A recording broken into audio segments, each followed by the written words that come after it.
Well, we are in a series called Mega Transitions, and this is a series that is in 1 Samuel, based on 1 Samuel. And I'm going to do two more messages on this before we get to Christmas, and then I'll have a Christmas message, of course, on December 22nd. And wanted to mention that, as Jeremy already mentioned, if you're coming to the one service on December 22nd, that's a candlelight service. It's at 10 o'clock. It's going to be a great service. It'll be packed. You want to come early, and it's going to be really great. And I'll have a Christmas message. We're going to have great Christmas music. But the same service, the exact same service, is going to be on Christmas Eve, which I think is Tuesday this year. So Christmas Eve is at 7 o'clock, a 7 o'clock service on Christmas Eve. So if you prefer the Christmas Eve service, you can be a part of that. If you come to both, you're going to hear the same message and same music. So maybe you needed it really bad. So that's great. So, but just want to let you know ahead of time, say, hey, he's preaching the same message. I heard that, but that's going to be the same one. So we're in chapter 13 of 1 Samuel. And verse 5 and through 14, and we're looking at a brand new king. This is why this book is called, why I call 1 Samuel about transitions, because this is a transitional point where Israel has their very first king, the way we had George Washington as our first president. This is for them as a nation, this is their first king that they had. So they've transitioned from one form of government to another form. And so this is a big thing. And so we catch the story today after Saul has already become king, and we see how he begins to fumble the ball almost immediately. He turns out to be a bad king and makes a lot of mistakes, and is replaced by David, who becomes Israel's greatest king. So 1 Samuel chapter 13, verses 5 through 14, and we'll look at some great principles in the story.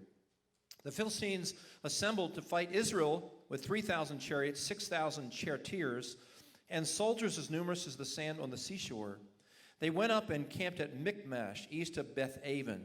When the Israelites saw that their situation was critical and that their army was hard-pressed, they hid in caves and thickets among the rocks and in pits and cisterns. Some Hebrews even crossed the Jordan to the land of Gad and Gilead. Saul remained at Gilgal, that was his capital. Saul remained at Gilgal, and all the troops who were with him, quaking with fear.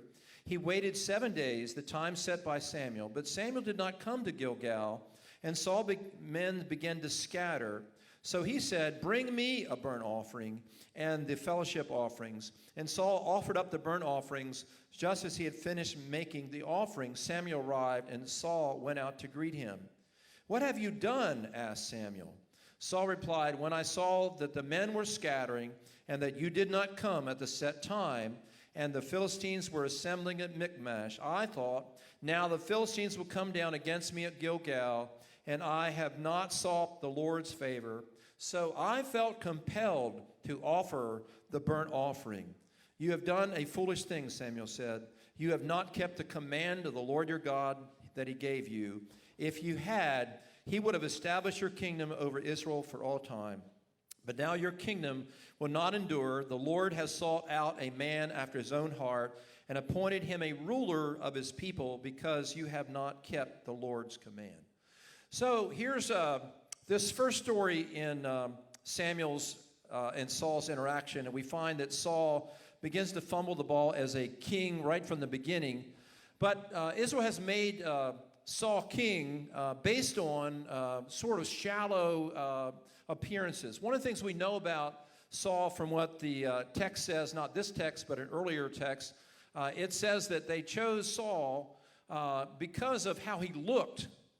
He was taller than any other leader in all of Israel, any other person in Israel. He stood heads and shoulders above everybody. And it also says that he was handsome. There was no one more handsome than Saul in all the land.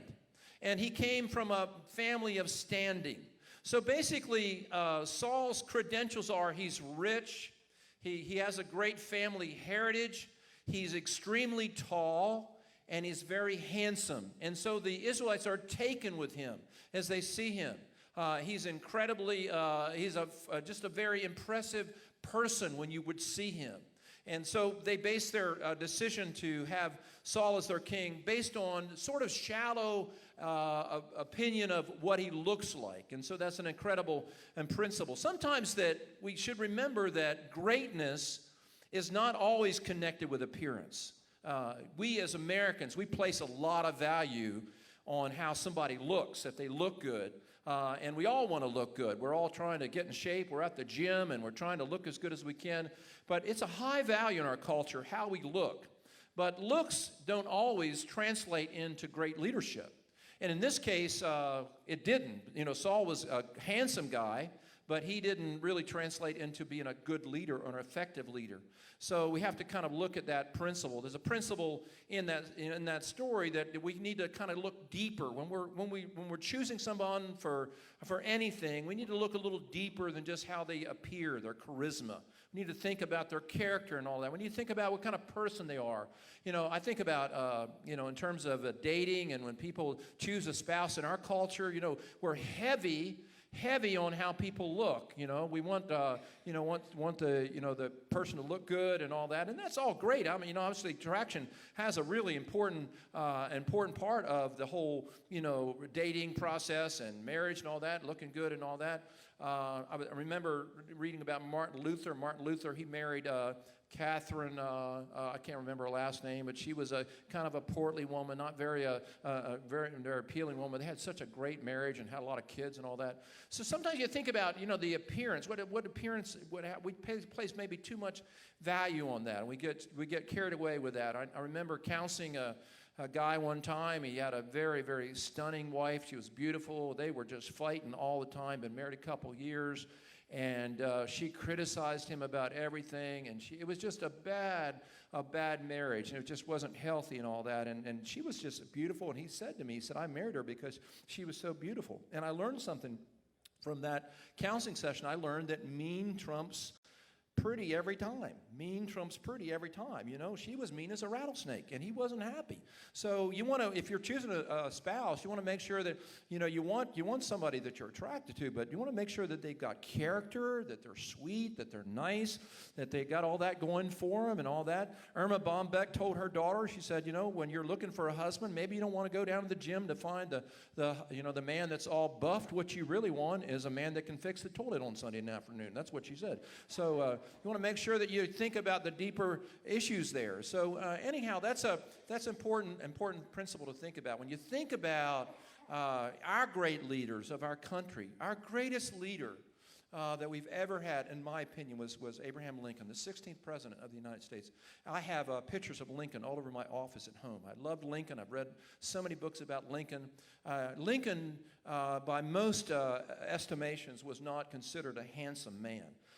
He was not very, very handsome, and he was 6'4", a very tall guy, but he, one day a lady was looking at Lincoln, and she looked at him, and she was just kind of staring at him, and she said to him, she said, you're the most unattractive person I've ever seen in my life. And Lincoln said, well, I can't help it. I can't do anything about it. And she said, well, you could have stayed home. And that's what she said to him. Lincoln would start out some of his speeches with, it's the only face I have, so this is the one I bring, you know. When he was running for election in 1860, a little girl named Gracie Bell wrote him a letter and said, you know, I think you would look better if you grew a beard. And so Lincoln had never had a beard until 1860, and then this little girl said, you should grow a beard to make you look a little bit better. So he grew a beard. So he wasn't very attractive, but he was a great, great leader. So say this with me, greatness and attraction don't always go together. So that's one of the mistakes that they made here, is they based it basically on looks. And he was a tall man. There's great studies about, it says that Saul was head and shoulders above every other person in all of Israel. There's a lot of studies that correlate a person's height with their influence in culture and how effective they are at persuasiveness. And so we tend to choose leaders that are tall. We tend to choose leaders that are tall. Abraham Lincoln was 6'4". Most of the presidents are over 6 feet tall. Interesting, thing. Danny DeVito will probably never be president, more than likely. But did you know? I don't know if you ever saw Braveheart. How many ever watched Braveheart? That's one of the best movies ever made. William Wallace in that movie is portrayed by Mel Gibson. But did you know that William Wallace in real life was 6'7" tall? 6'7" tall. Mel Gibson, 5'9" tall. A little bit of casting issue there. So, but anyhow, that's interesting. So they made that choice. They chose Saul based on the appearance. And when the second king is chosen, when Samuel goes to anoint the second king, David, he goes to the house of Jesse. Jesse had 8 sons, and when Samuel the prophet shows up, he sees Eliab, the oldest son in the family. He's tall and he's handsome, and the prophet Samuel is spoken to by the Lord. The Lord corrects Samuel. He said, Samuel, don't look on the outward appearance. Don't look on the outward appearance because man looks at the heart. Don't look on the outward appearance or his height, it says. And then he said, make sure that you look at it the way the Lord looks at it. The Lord looks at his heart. So in the story, we see this, the story we read today, we see this situation brewing where the Philistines are gathered, coming against the Israelite army. They're coming against them, and they have 3,000 chariots and 2 charioteers per chariot, so they got 6,000 charioteers. They've got infantry that's just very numerous, and the Israelites have only about 3,000 men at this point. And it says that when they saw the army of the Philistines around them, they began to quake with fear. They began to quake with fear. And they were incredibly intimidated by this Philistine army that was headed toward them. And so Saul, when he saw his army scattering, because basically they were waiting for a sacrifice, they sort of believed that before they went into a battle, they wanted the priest to make a sacrifice to give them confidence. We see this in 1 Samuel chapter 7, that before they fought the Philistines in chapter 7, Samuel offered a sacrifice. And so they're waiting for the sacrifice. It will give them confidence. They feel like they've got to have a sacrifice before they can go into battle. And so Samuel said, I'll be there in 7 days. He's in another place called Ramah. And so he doesn't show up on the 7th day at the time that Saul thinks he should. And so Saul feels compelled to offer a sacrifice himself. But the problem with that is that Saul is a king. He's not a priest. And the priests are the ones that are supposed to offer the sacrifice. The king has other responsibilities. So what Saul does is Saul steps out of his realm and he begins to do something that he's not called to do. He begins to enter into an arrangement and do something that is not his forte. This is not what he is called to do, and so he switches into doing what a priest would do. Instead of waiting for the priest to come, he steps in and he tries to do what the priest is doing. Now, this is an incredible lesson. The lesson is that for us to succeed in life, we need to stay in our realm. We need to do what God has called us to do, not to step in and do something that somebody else is called to do and put on somebody else's ministry. We need to stay in our particular realm and do what we're called to do. We have a big thing we say here at Bayshore with our staff, and it's we say simply, stay in your lane. If you ever see an Olympic swimming pool has different lanes that the swimmers swim in. This is a theme we have on our staff here, that everybody should stay in their lane. Now, of course, when there's a big project, we all jump in, we help each other. But basically, when you're leading a department, you stay in your lane. You take care of your department. You take care of what you are supposed to be taking care of. You don't come over in somebody else's lane and do their job for them or tell them what to do. You stay in your lane. It's important that we stay in your lane in life, and very, very important. And what Saul did, Saul steps out of his lane. He's not a priest, but he steps in and he begins to do something that a priest does, and so he's not in his lane anymore. And in marriage, it's important that you stay in your lane, know what your lane is, know what your spouse is good at, know what you're good at. For me, I am the big picture guy in our marriage, the next house we're going to do, or the vacation we're going to take, or the trip. I'm always kind of like the big idea guy and thinking, Karen's the manager. She's managing certain things. She's the manager. She does all the details. She keeps the books and she pays the bills. That's what she does. She has her lane. I have my lane, and we kind of respect each other's lane there. When we were building our last house, she said, my lane is inside the house and your lane is outside the house. So I got to pick out the bushes. That's what I got to do. And that worked good for us. You know, that was a wonderful thing. So learning to stay in your lane. Being in your lane is very important. Right now, our grandkids are living with us. And you know what my lane is? My lane is I'm a dad, and I've been a dad, but I am not the dad of those kids. I'm their granddad. I have fun with them and all that. When I see them doing stuff, it's like I refer them to the person in charge of their lane, and that's their dad and mom. And so staying in your lane is very, very important in life. People that are successful, you know, get focused on what their lane is, and they know what their lane is, and they stay in their lane. We do that here at Bayshore at our church. We believe that we believe in our philosophy is we hire racehorses and we let them run. We hire good people that are good at what they do. I don't tell Kyron how to lead worship. When we interviewed Kyron, we know how good he was and all that. And so we let him stay in his lane and do what he's good at.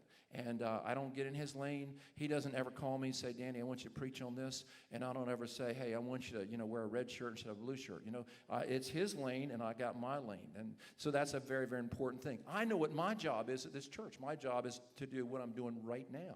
This is what I'm called to do, to provide general leadership for our church and to teach the word effectively so people's lives can be changed. So people that are successful in life don't step out of their lane. They stay in their lane.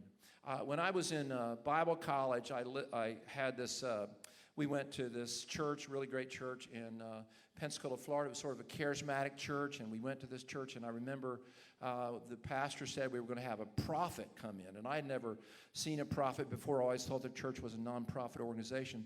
That was a little joke there, but anyhow, so the church, this prophet came, and it was an interesting thing. You know, some of that stuff's a little weird. I'll just tell you, it's a little weird. Some of it's weird, a little squirrely.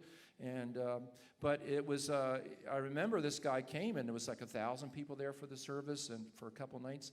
And so Karen and I, we went up one night to get prayed for, and we were newly married, and we went up to get prayed for. This guy named Bill Hammond was the name of the guy that was the speaker, and he prayed over people, and the Lord kind of gave him something for people. And I hadn't seen a lot of that in my life and wasn't sure about all of it. But I went up, and it was like midnight because people didn't stand in line for him to pray for him. And so I went up, and he prayed over Karen and I, and he said, you know, he looked at me, and he said, big old guy, a big baritone voice. He said, you know, I see you. You're standing in front of this table, and it's filled with all these weapons.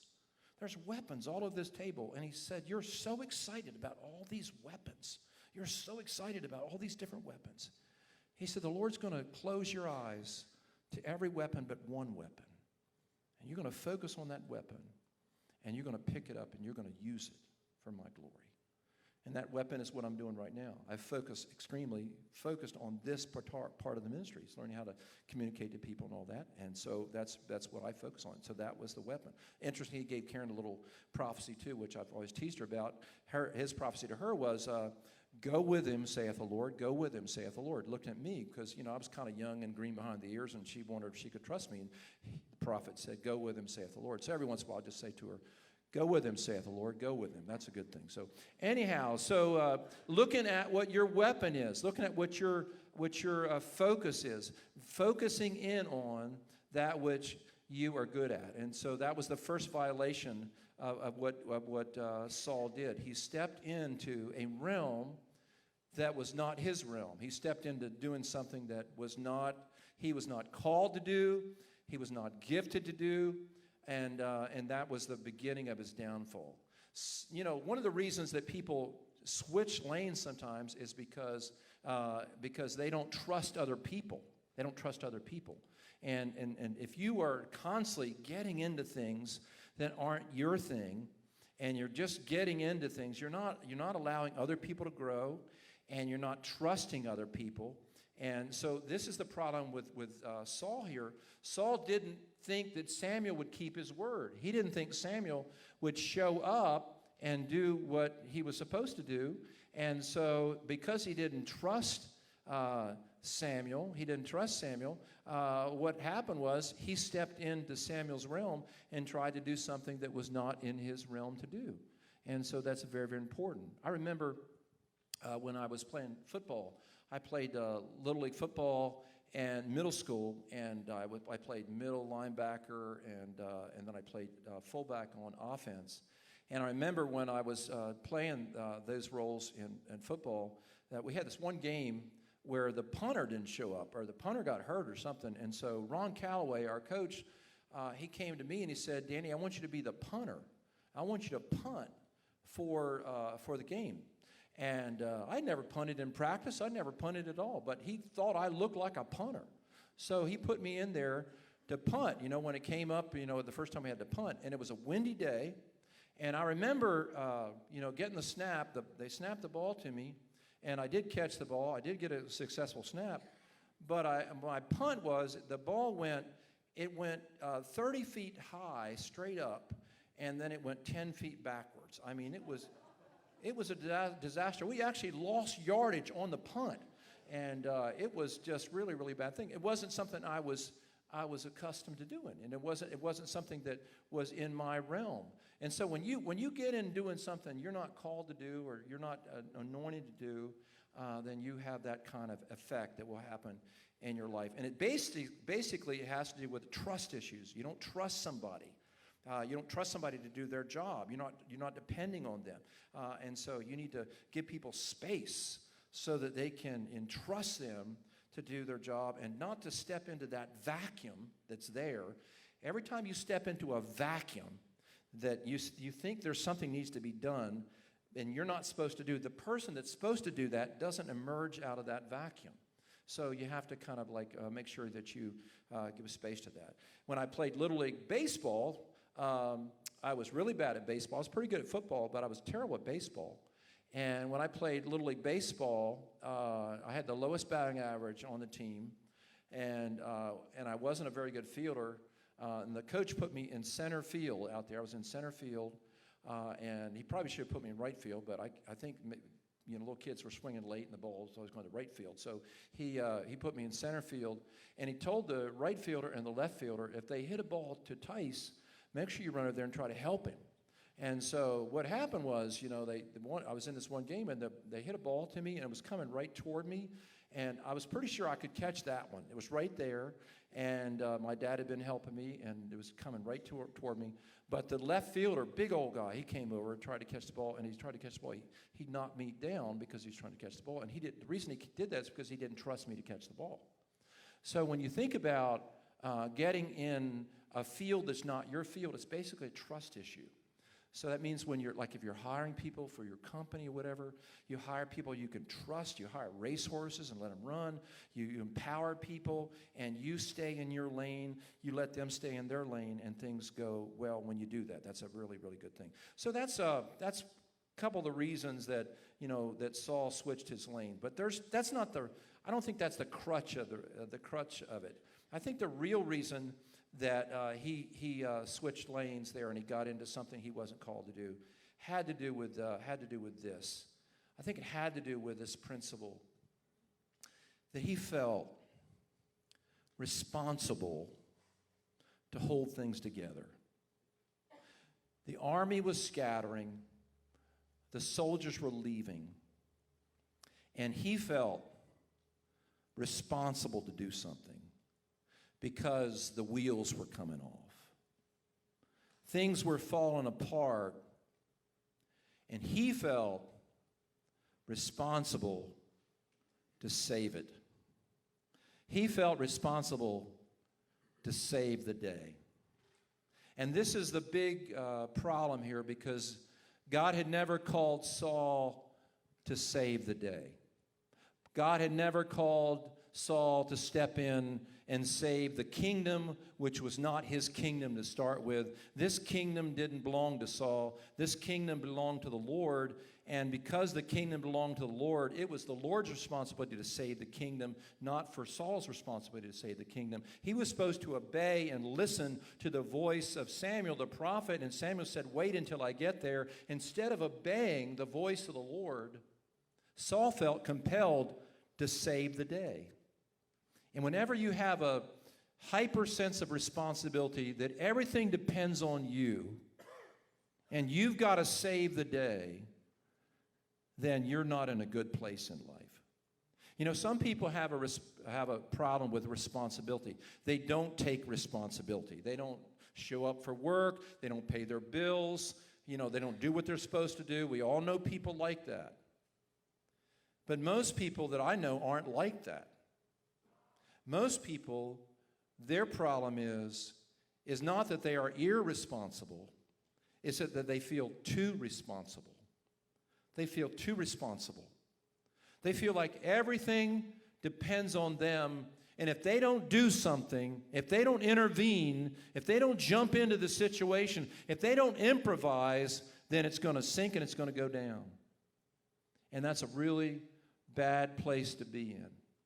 Sometimes, you know, you think about, I just tell you about this church. The bottom line is, this church, I've been here 38 years. This church, I love this church. I love leading. I go to board meetings. I work with great people. But let me tell you something. At the end of the day, this church doesn't belong to me. It's not my church. It's God's church. And if it's God's church, it's God's responsibility to save this church. It's God's responsibility. Anything belongs to God is his responsibility. Say that with me. Anything that belongs to God is his responsibility. Psalm 24:1 says, the earth is the Lord's and the fullness thereof. The Lord owns the earth, and he owns everything on the earth. Bayshore is on the earth. The Lord owns the earth, and the Lord owns everything on the earth.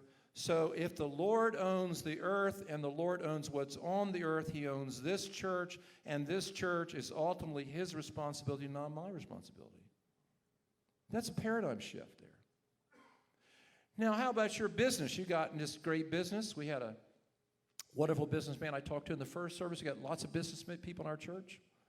We have to kind of come to terms with, is the business our business? It may even have our name on it. That's nothing wrong with that. And all of that, but if our business has our name on it, nothing wrong at all with that. But let me ask you something. Is this business that you are presiding over, is this business really your business, or does it belong to God ultimately? Are you steward over this business, or do you own it? If you own it, then you've got to save it. But if it belongs to the Lord, the Bible says the earth is the Lord's and the fullness thereof. If your business is on the earth, it belongs to the Lord. And if your business is on the earth and it belongs to the Lord, ultimately, it is the Lord's business to take care of. So anything that belongs to the Lord is ultimately the Lord's responsibility to take care of. Say it with me. Anything that belongs to the Lord, it's ultimately the Lord's responsibility to take care of. Incredible principle. Incredible principle. I've got a Tacoma pickup. And a couple weeks ago, the maintenance light came on. And that really bothers me when that maintenance light comes on. Now, let me ask you a question. This is just a silly little illustration. Let me ask you a question. If I got up on that Sunday morning that the maintenance light came up on my Toyota pickup, and I said, hey, listen, I want you all to know that my maintenance light came up on my 2016 Toyota Tacoma pickup. Just want you to know. How many of you would go home and would worry about that maintenance light? How many of you would worry about it? I'm just asking. How many of you would not be able to sleep because that maintenance light was on? It would drive you crazy. Not a one of you, because it's not your truck and it's not your responsibility to fix the truck. Anything belongs to the Lord is ultimately his responsibility to take care of. Let me just get a little closer here. What about your family? You got your family. your grown kids, they're shaving and they got jobs and they're, doing their thing, and you got grandkids. Let me ask you a question. How many have ever worried about your kids since they've moved out of the house and, just worried about them and all that? And how about your grandkids? You worry about your grandkids. Your kids are not raising them right. They're not raising them right. You got to help your kids with that. I have grandkids living with me, so I have to remember, stay in your lane, stay in your lane, stay in your lane. I'm staying in my lane. I'm doing really good, staying in my lane. Got out of one time, but I'm staying in my lane, stay in my lane.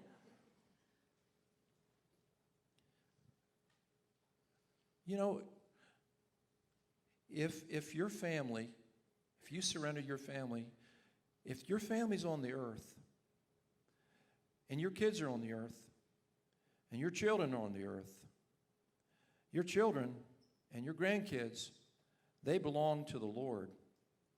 And anything that belongs to the Lord, He's ultimately responsible to take care of.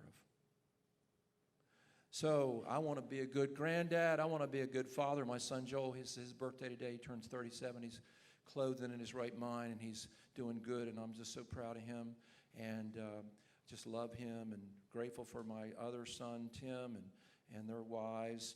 Tim has two wives. He just has one wife, and Joel has a wife, so just make that clear. We aren't Mormon, but anyhow, there we go. But basically, hey, it's not my kids. They belong to the Lord.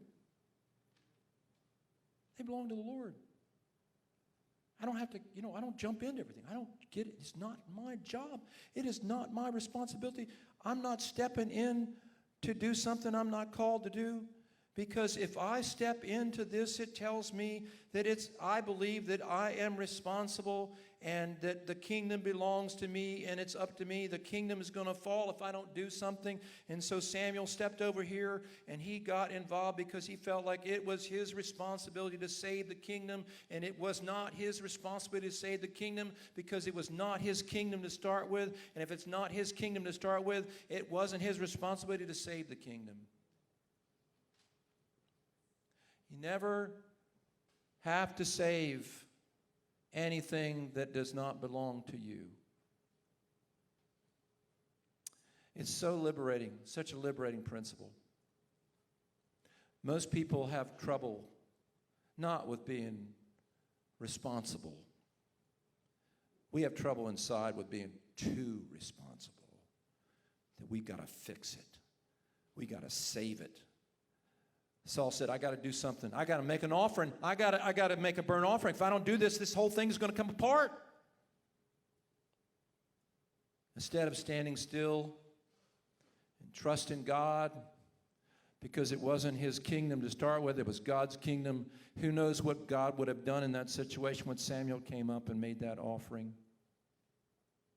Just had to wait.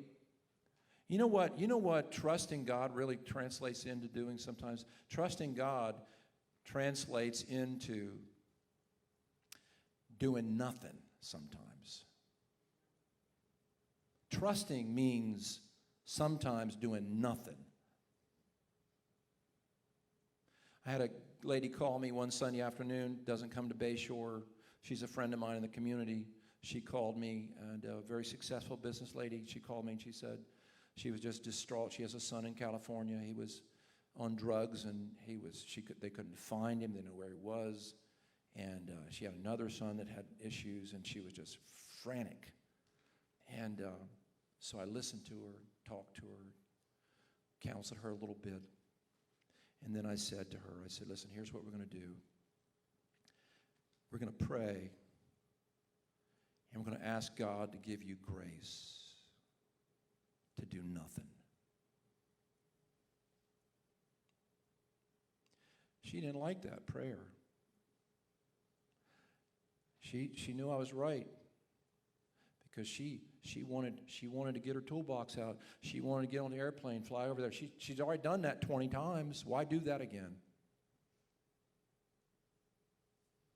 Wasn't her job to save the situation. She had to put that in the hands of a sovereign God. And I said, Lord, give my dear friend the grace to do nothing. And Saul was supposed to stand still and do nothing. Because it wasn't his kingdom, it wasn't his responsibility, and anytime we take something that is not our responsibility, it is a disaster. Every time. So my best friend in high school was Sammy Fisher. You met Sammy this summer. I think he came to preach, and Sammy was my best friend in high school, still very, very good friends. We just talk probably every other week. He's in Texas, and we talk, and we're friends. I preach for him a couple times a year. Sammy grew up on Front Street in Seaford, Delaware. If you know Seaford, Front Street was not the best part of town. That's where Sammy grew up, on Front Street. And Sammy had a little brother that was about 4 years younger than he was. And Sammy's brother had an enlarged heart. His name was Johnny. And Sammy's brother had this enlarged heart. He had some other defect with his heart. It was a congenital thing. He was born that way. And Sammy's brother was just very, very weak and very ill.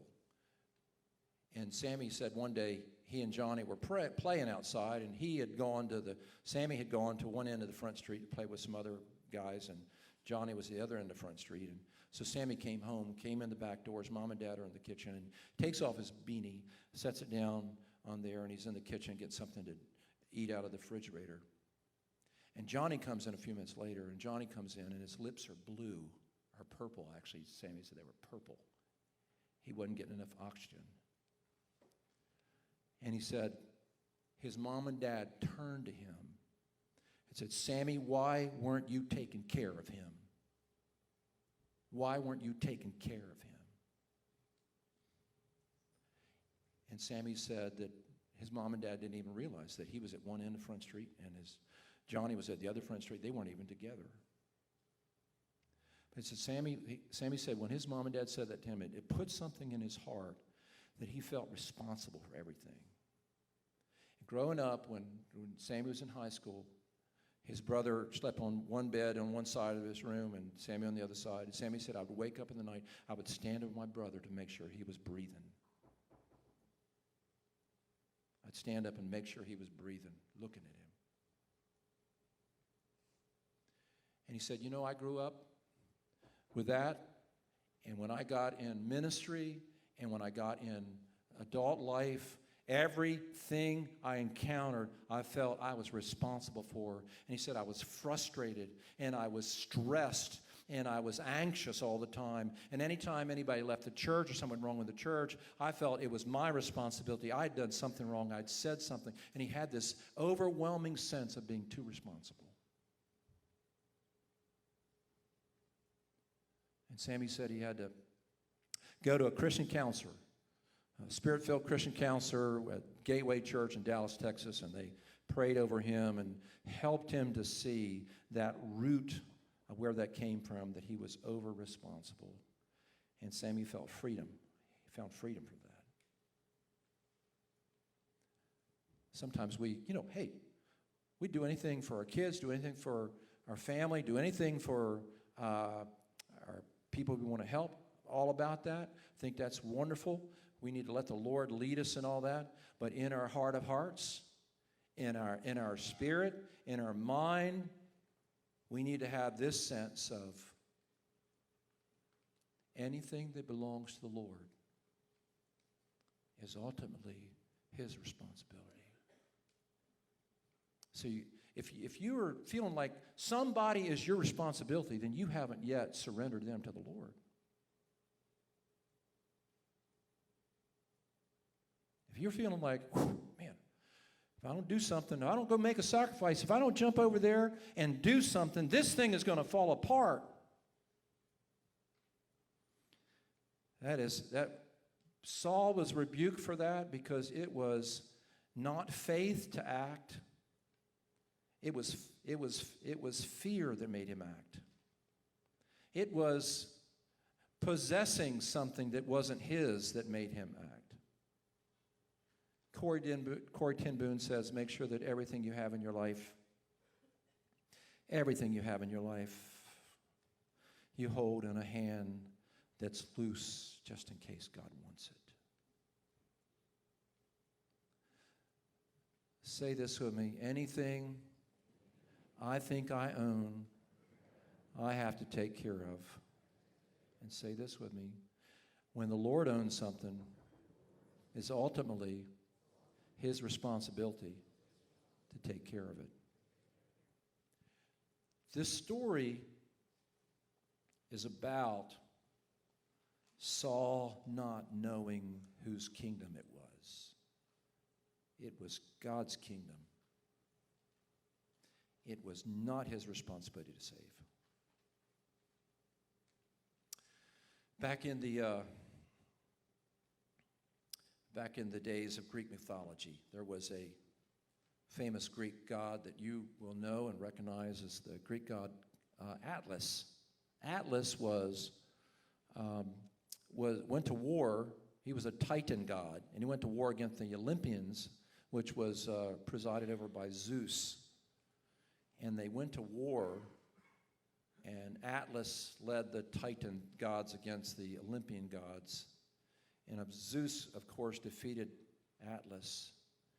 And Atlas's curse was for the rest of his life, for the rest of his existence, he would have the world on his shoulders and the heavens, and he would bear them up.